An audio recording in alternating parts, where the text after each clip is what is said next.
Hello, and welcome to Let My People Eat, a podcast that provides satisfying talk about kosher nutrition. Here we clear through the clutter of nutrition speak, arm you with the clarity and confidence to eat, feel, and be your healthiest every day. I am Jill Sharfman, a board-certified holistic nutritionist living in Los Angeles. And I'm Dr. Andrea Moskowitz, a neuroscientist and psychiatrist in Los Angeles. I use my training and experience to integrate positive lifestyle changes into my patients' lives. Hey, Andrea. Hey, Jill. How's it going? It's going well. So we're already at the point where we're starting to talk about Pesach. Oh, but as you know, I'm grain-free. Right. And the way I eat on Pesach right now is not really that different than the way if I didn't have to change all my pots and pans and clean the kitchen, it would really be pretty simple for me to do it right now. Right. But one of the things that made it really easy last year was this mix that I found from a company called Full and Free, which is a grain-free mix. And I used it a lot last year on Pesach to make rolls and other things. So that was great. Right. So what does it have in it if it doesn't have grains? Well, I think what we should do is we're going to bring in our guest today, who is the creator of Full and Free. Oh, cool. Very nice. I want to talk to her a little bit about her journey and how she came up with this. And I want to thank her for coming up with this because it's a really nice product. So let me introduce Rorie Weisberg. She is a mom of 4 and a health coach certified in functional medicine and integrative nutrition. She shares her recipes and real-life tips that make a healthy lifestyle doable and delicious. She's also developed a product line of better-for-you bread mixes and baking essentials called Full and Free. And she wants women to know that you can enjoy all the foods you love with the ingredients that love you back. Hey, Rorie. Hi, Rorie. Hi. So nice to be here. Thank you for having me. So nice to have you. So what I want to start with is what brought you to the point that you decided to create these mixes that are essentially better for a lot of people to use? Mm-hmm. Yes, thank you. Well, basically, I grew up in a pretty standard American home in the sense of cooking.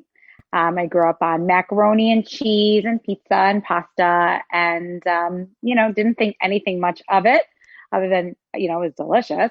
And then when I got a little older and kind of entered the phase of, starting to care more about how you look. And in the 90s, fat-free was the big fad. So that was like what dieting and healthy eating meant, counting your calories and eating fat-free. And so I thought, that's healthy. And, you exercise and you eat light. And that's what the world of health meant to me growing up.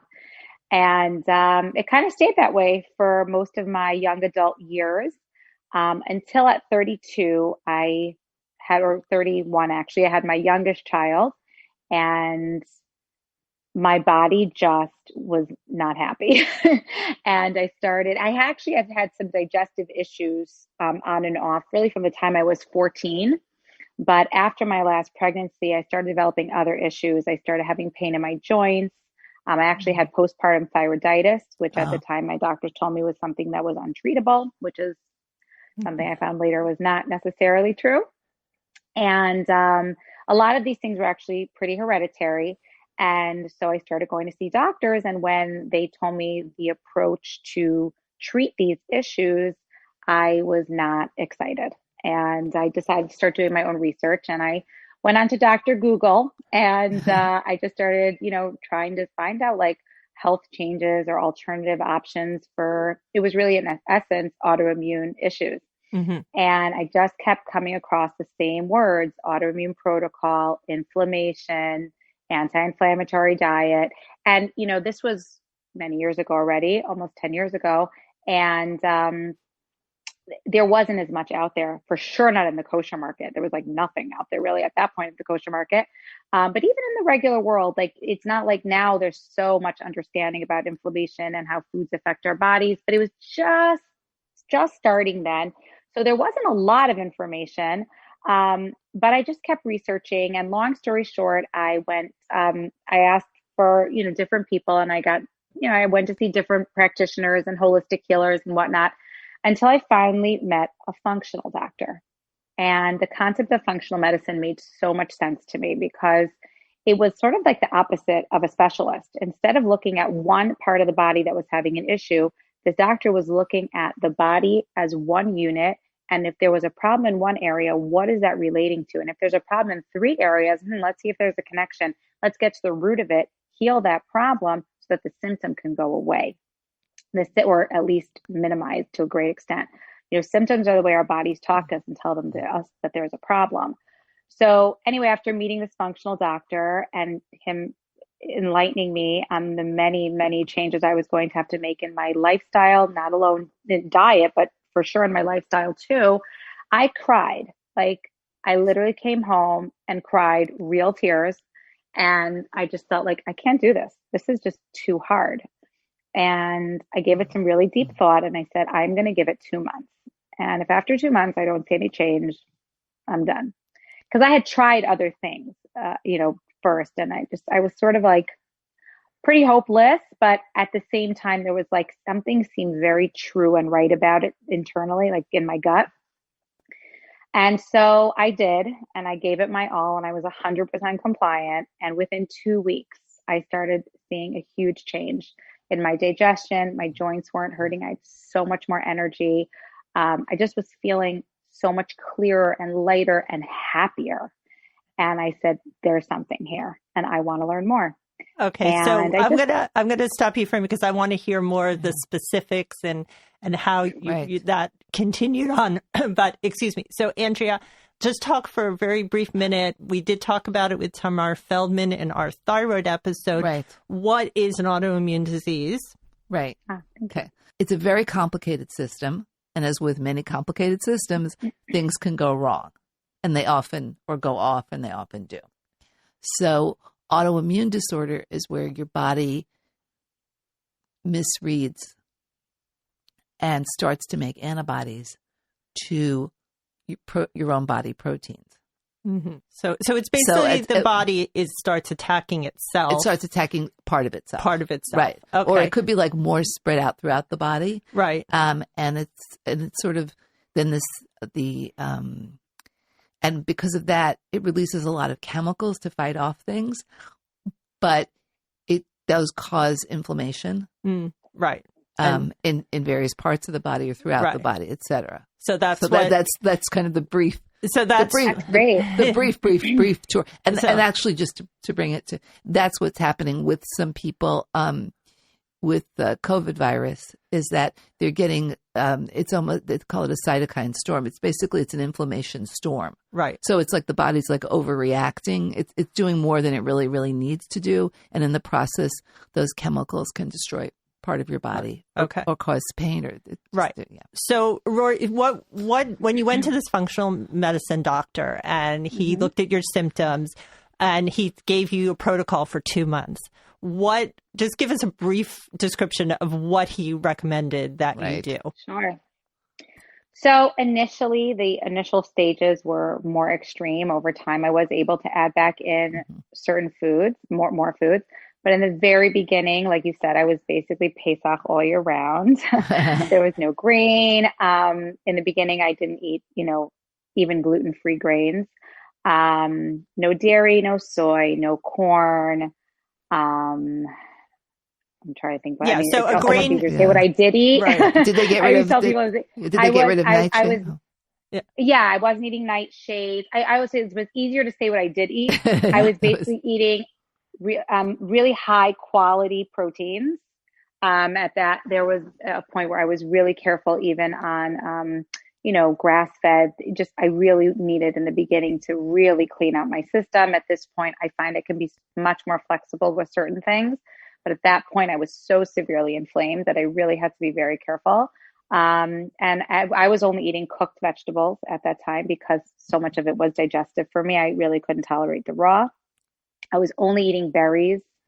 A lot of, squashes were my friends. And very nut seeds for me did not work. For a lot of people, seeds are great. Seeds I have a very strong reaction still to seeds. But I was able to eat a small amount of nuts. I could not tolerate a lot of nuts. And then what ended up happening was I was eating a lot of higher histamine foods, a lot of spinach, a lot of avocado, fish, and I actually developed a little bit of a higher histamine reaction. So for a short period of time, I had to even be limited with my histamine. So I really went through a lot in the early stages of elimination. I was very limited, and that actually was what sort of woke up this creativity in me. I've always been a creative person. I've always loved working with my hands. I have a lot of artistic tendencies within me. And like I said, I'm a creative thinker. So it was a natural fit for me to, create recipes. But at a time where I was super, super limited, I just was like, I don't know what to eat. Like and I knew that I needed to do this because it was working and I felt so good. And that's really when I started learning about these different ingredients and different ways of working with them to kind of create something from nothing. Right. Yeah. So and I just want to also mention one other thing is that when you said what else to eat. So aside from diet, and I think this is just so important. That's why I want to kind of jump in here and mention it.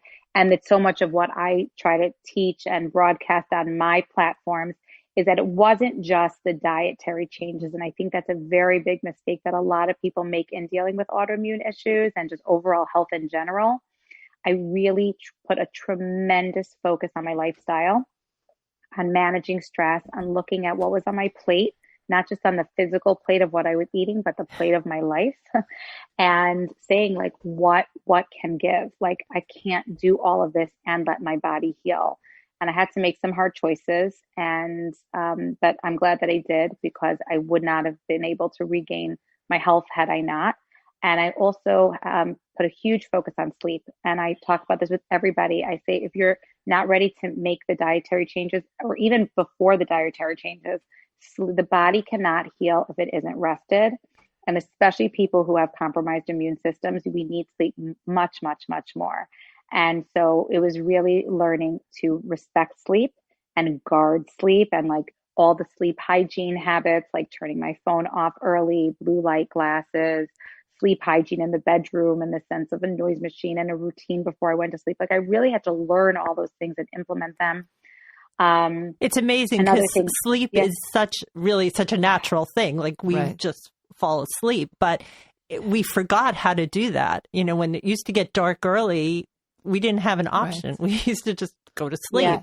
And now, like you said, with the phones in the bedroom and obviously artificial lights, and it's something that really we need to pay attention to get the sleep, get the right amount of sleep. So many people are sleep deprived, and it does. It has this like cascade effect on all our choices that we make the next day. And I'm so happy that you're an advocate for sleep. I love that word that you said, cascade. I'm going to use that. I'll quote you. But sure. I always say it's a domino effect. And I talk a lot about keystone habits. And I think for many people, their keystone habit is the habit that kind of like sends that cascade, as you said, going. And I have found that, you know, in working with women for years, it's the hardest thing to change. I'll tell people, go off gluten or stop this or just, and okay. Make your own sourdough, blah, blah, blah. Okay. Go to sleep early. Oh, I can't do that. Right. You know? Yeah. And that's why I always try to bring it up because I know that diet changes are super important and, you know, different ingredients give our bodies different instructions, but our bodies can't even follow instructions if we're not sleeping. Absolutely. Right. Were you on any supplements at the time that you were doing the elimination diet? Yeah. So I was put on a supplement regimen, vitamin D, magnesium, L-glutamine, just a bunch of different things. It's adjusted over time. I still do take a vitamin regimen and I see a really big difference. I usually don't recommend specific vitamins to people because I really do believe that it's important to have your blood work done and either work with someone who can muscle test or someone who's really knowledgeable about how, you know, supplements can interact with medications or different issues, also genetic testing. Like you really have to know what you're doing and good quality supplements. But I think there's a really it's an important part of healing. Right. Absolutely. So I just want for everybody to know, a grain-free diet eliminates all grains, including wheat, spelt, barley, rye, dried corn. So actually anything with corn itself is not a grain, but if you make it into corn flour, it does become a grain. Millet, rice, and oats. So that means eliminating a lot of the things that we eat all the time: bread, pasta, oatmeal, rice. That was a big one because we've always been told that eating rice is so healthy. But if somebody has a grain intolerance or grain sensitivity, that's a problem. Some people can eat something called pseudo cereals, which are quinoa, amaranth, and buckwheat. So they're not considered grains. Yeah. But so, you are eliminating, if you eliminate grains, you're eliminating a lot of other foods that have fiber in them. So it's important that you balance it with fruits and beans and starchy vegetables like potatoes, squash, and maybe some fresh corn, but stay away from overly processed foods. Right. So that's the basic idea of a grain-free diet. So some people need to because they have celiac, which is an autoimmune disorder. We've talked about this in our episode, Should You Be Gluten-Free? So if you want more details about actually being gluten-free as opposed to grain-free, you can go back and listen to that episode. But what we're talking about here is not necessarily celiac, right? It's a grain intolerance. And, for me, it was about my digestion. I thought I had no idea why my digestion was off. And to be safe, I was eating things like toast and rice, right? Because that's what you're supposed to eat when your stomach is not right. Little did I know that was the opposite of what I should have been doing. And once I had that epiphany, I was able to eliminate the grains, and it has made a tremendous difference in my life. But it seemed very counterintuitive at the time to make that switch. So, okay, so we know this. So what was your next step? Yeah. So, well, I guess I just want to mention one other thing, that at this point in my journey, I mean, it's been almost 10 years. Well, no, not since I started. Well, I'd say seven years since I really was at that stage of, elimination and healing. And over time, and I know this is not true for everybody, but for me, I was able to reintroduce many foods into my diet as my body healed. And thank God at this point, I can eat most gluten-free grains agree well with me. I love the pseudo grains. Those are definitely better for me, but I definitely can tolerate some rice, and I even do particularly well with spelt sourdough. And I actually went on a long journey with a spelt sourdough expert, learning how to perfect spelt sourdough, because I have found that to be by far the most gentle if I want to have something for Shabbos to wash and bench on. So I'll kind of connect those dots and then take you to the grain-free mix for the people that are all the time grain-free. And then for anyone who's, interested for Pesach, we all become in essence grain-free minus matzah, right? So basically at that point, I was off of all grains, but because I'm Shabbos and, Shabbos observant Orthodox, it was really important to me to be able to still wash on Shabbos. It was something I grew up with. It was something that really meant a lot to me. And I went for months without washing on Shabbos at all. And I really wanted to see if I could find a solution. And so I spoke to my doctor, spoke to my rabbi, tried to figure out what my options were. There were some gluten-free pre-baked breads in the freezer section, but all of them had at least 2 or 3 ingredients that I couldn't eat. Right. So I tried making my own gluten-free bread, and it took about 6 months of trial and error until I finally tweaked and, continued to tweak a recipe until it was fantastically delicious. Like even people that didn't eat gluten-free were like, this is good. The texture was good. The taste was good. And my kids even liked it. And it was great. And I was really excited. And at that point, probably around the same time that I started working on this gluten-free flour, I also started IIN, which is where I had my integrated nutrition training. And I was at the point in the course where you had to work with clients, and it was part of the certification. Right. Excuse me. So at that point, I was actually speaking to two of these, clients, so to speak, that I was working with, and giving them my recipe for challah, and they were like, "Oh, that's a lot of dry ingredients to blend." And part of it wasn't just the ingredients, but there was a technique involved in how to blend them and sift them so that they would be fluffier. And people just did not want to go to the trouble of doing that. So my clients started asking me, "Could you make this mix?" And one of my very good friends, who's a popular wig manufacturer, Beanie Wigs, her husband is celiac, and she said to me, "Can you make it for me?" And she started telling people about it. And it just exploded. And within a few months, I went from making 2 or 3 bags a week on my dining room table to 75 bags a week.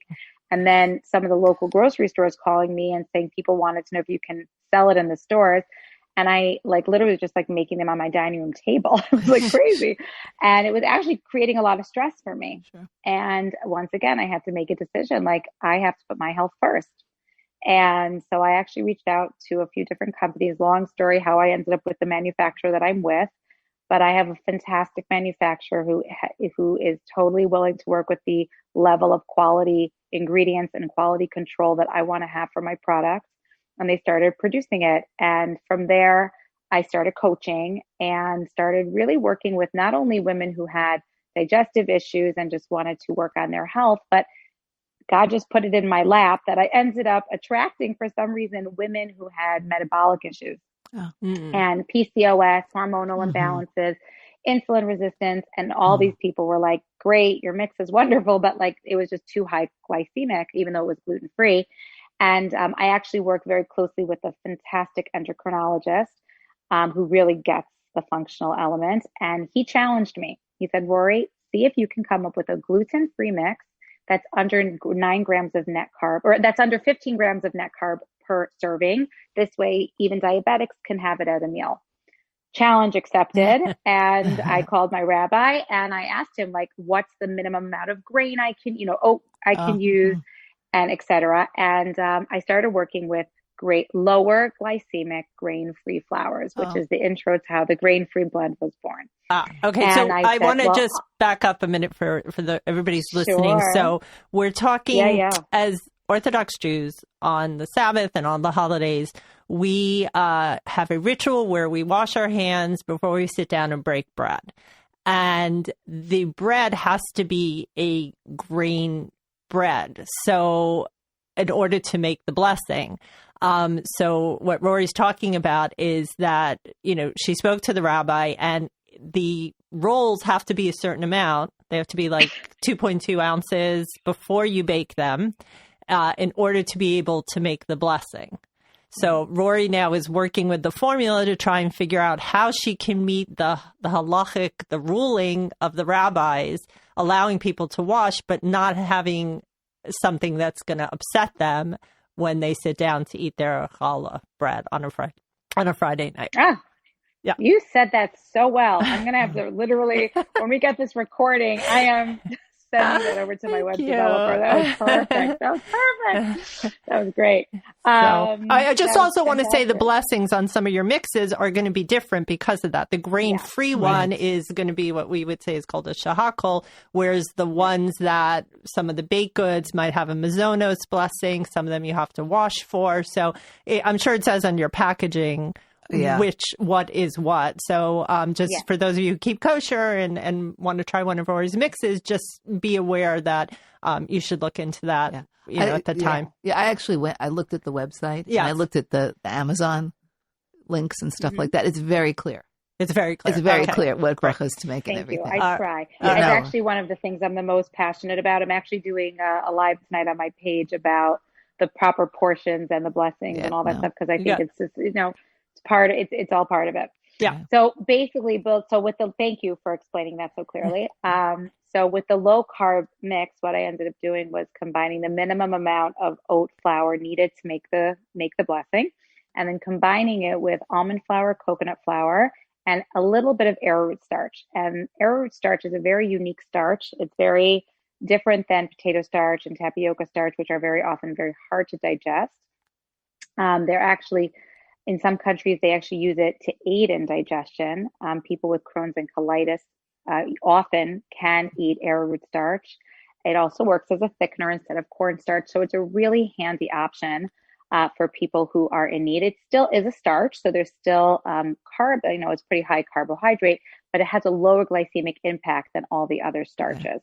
So when I needed a starch, that was going to be my starch of choice. And the reason it needed a starch is because when you're working with these very dense, heavy flours, they all have their own attributes to them, so to speak. And both oat and almond flour are very heavy.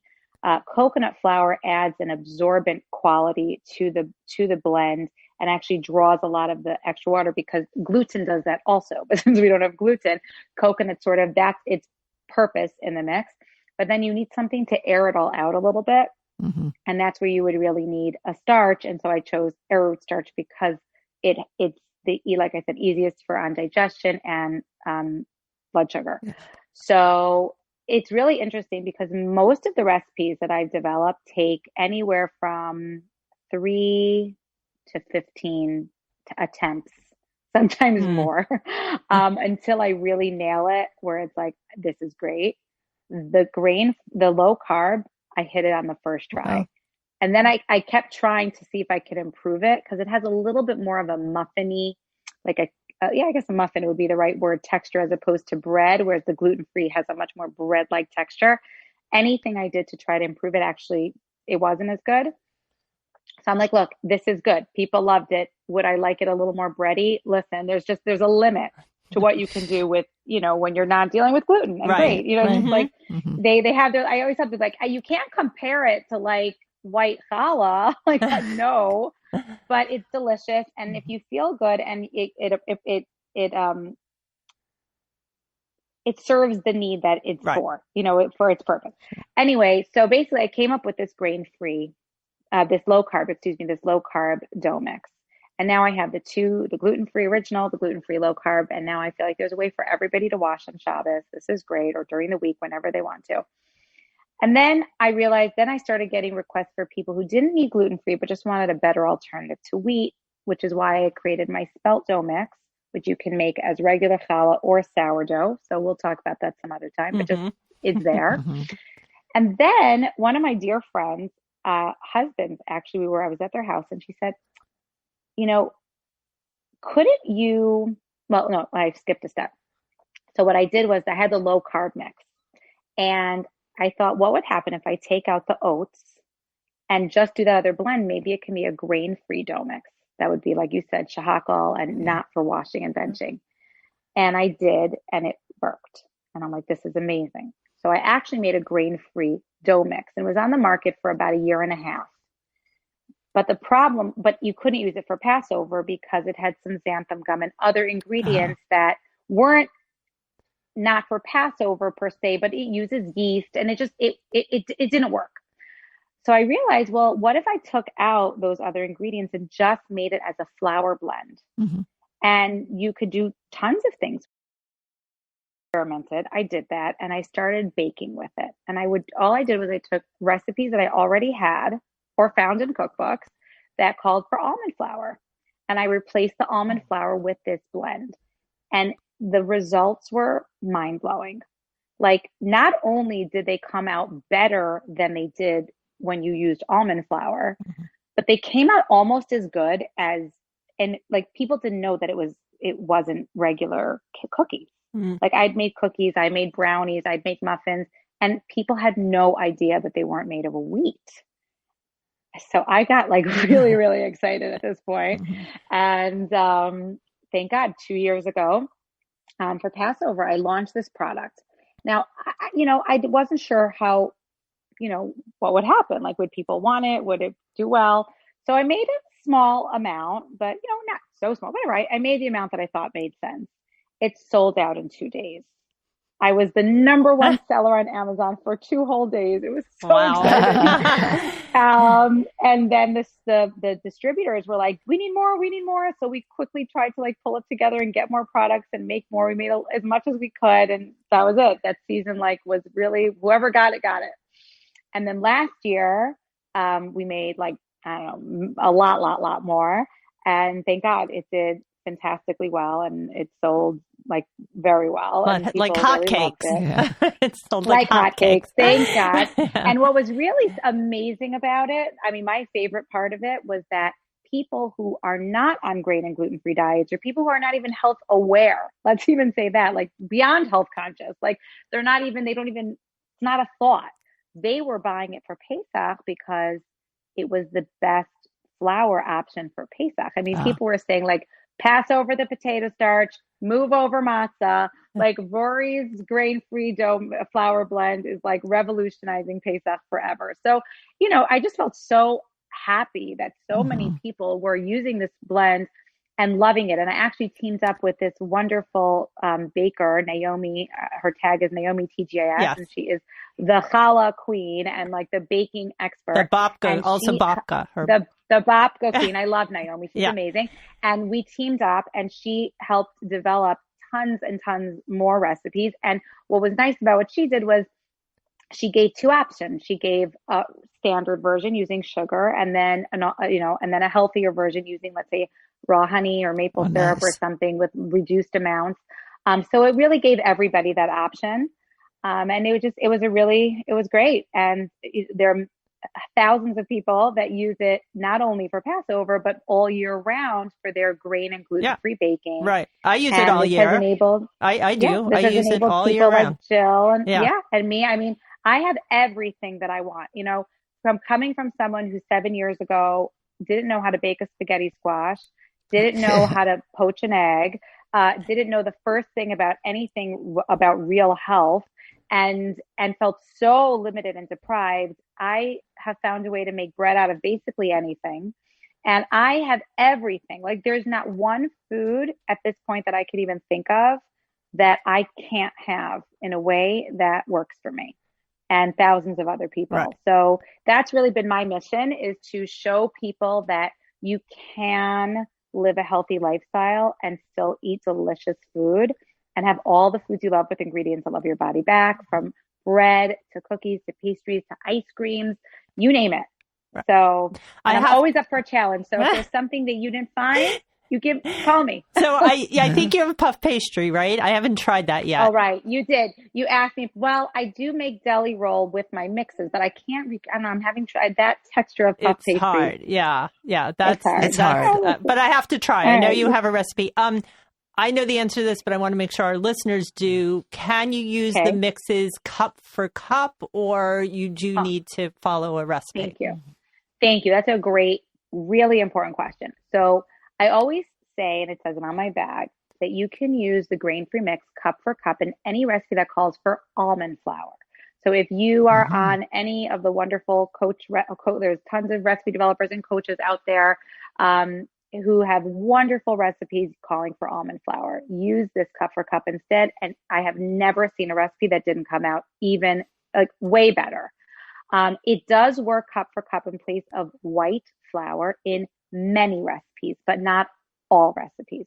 So I can't guarantee it, which is why Naomi and I worked so hard. We have over 50 recipes on my website for, easy access. They're all free. They're all there for you, that have been tested, so that you don't have to, it's a lot of work to play with a recipe and then end up not being happy with the results and throw it out. So let us do the dirty work for you and just enjoy the recipes that we're developing. Because baking still is a science, and the number of eggs that you use in a recipe can affect the outcome too. So it's always good to, whenever you're baking, whatever you're doing, to follow a recipe, because those people have tested these recipes and they know that it works. A lot of times I get the question, okay, you're grain-free, what are you eating, right? Because people are like, you're not eating bread, you're not eating pasta, you're not eating, like, what are you eating? But there's a lot of stuff out there that you can eat, fruits and vegetables, like you said, good quality protein,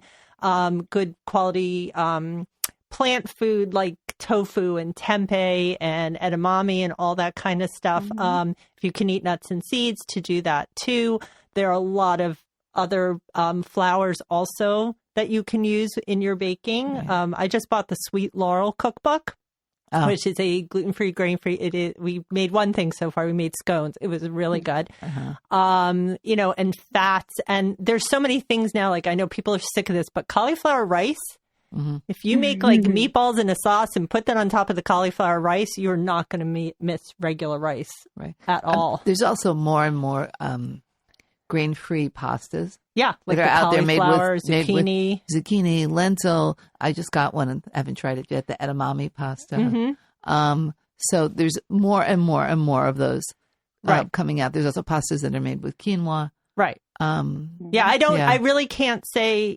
Sometimes on Shabbos I'll look at that challah because I still make my own challah because my husband will eat it, and and I'm like, that challah looks really good. But you get over it. You can still take your grain-free option and have it with the chopped liver, and it's totally okay. So even though it might sound daunting to some people to go grain-free, try it. Once you try it, you might see, like Rorie has, like I have, that, things improve, things get better. And, it's not as hard as people might think it is to go ahead and do that. Rorie, also, just on that note, that there really is a shift that happens in your body, like naturally, that the way you feel when you start there, it's like your hormones are hijacked, your taste buds are hijacked. And it really is like the way you feel on day 1, 2, and 3 internally does make it harder. It is hard in the beginning, but your body really shifts, and your taste buds shift, and your interest shifts, and your hunger level changes, and it's not hard anymore. Like it's not the day 15 and on is not, you're not the same inside. So you're not responding, and it's not like you're like white knuckling. That's why I call my business Full and Free, because you feel full and you're free. And like, it's not like this deprivation hard thing when you start getting the benefits and finding all these wonderful things that you enjoy eating that love you back. Right. All right. Any last minute thoughts that you would like to leave our listeners with? I do want to share that we have some new products. Hey. Super excited.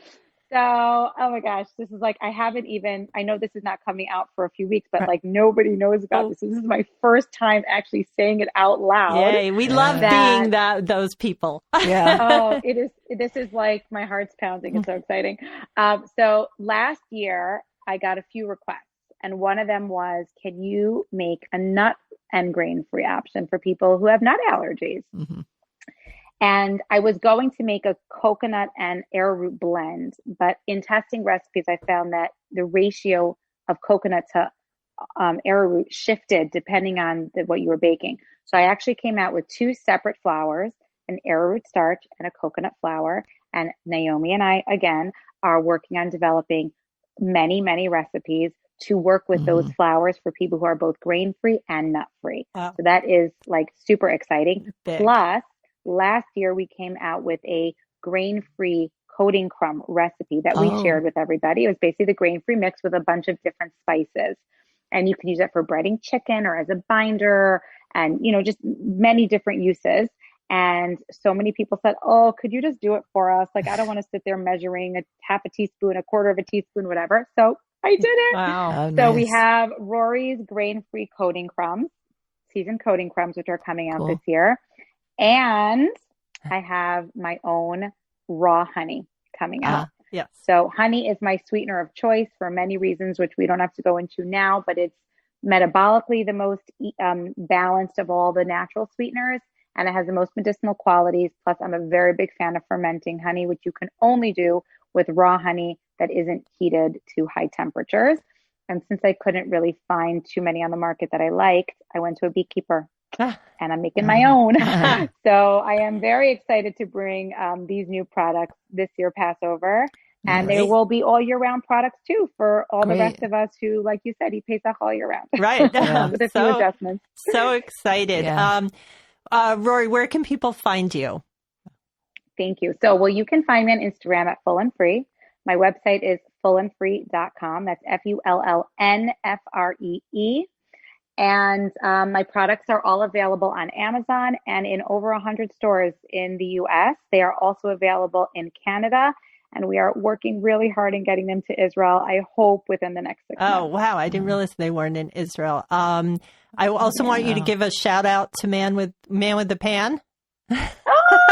Oh, that's so sweet. Oh, yeah, that's Rorie's son. How old is he? 13?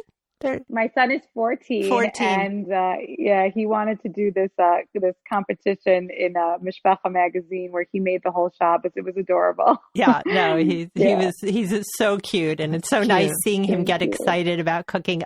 You're also involved with kosher.com?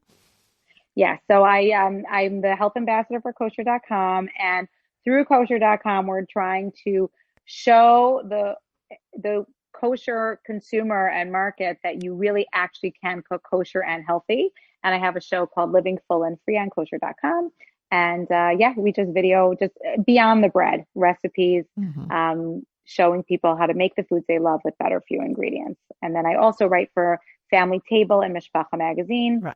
And I have a health column once a month, also breaking down all these different concepts that are kind of, newer to the Orthodox, religious community, who they're just now starting to get into this more functional medicine, and different foods give our bodies different instructions, and trying to, continue to share that information there. Right. That's why we started the podcast, because our goal was to demystify in our community all these questions that people have and help them understand what they can do. So it's so important, and there's such a tremendous need, because unfortunately there's so many people suffering. And maybe it would be helpful to even just identify what are some symptoms that a person might be feeling if they are dealing with autoimmune. Like, it's not just digestive or joint pain; it can be skin, rashes, rosacea, eczema.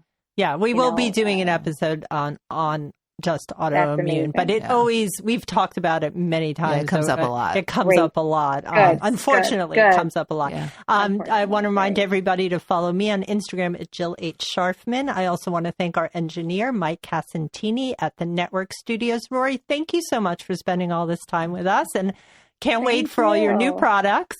Very excited about that. And thank you. Thank you.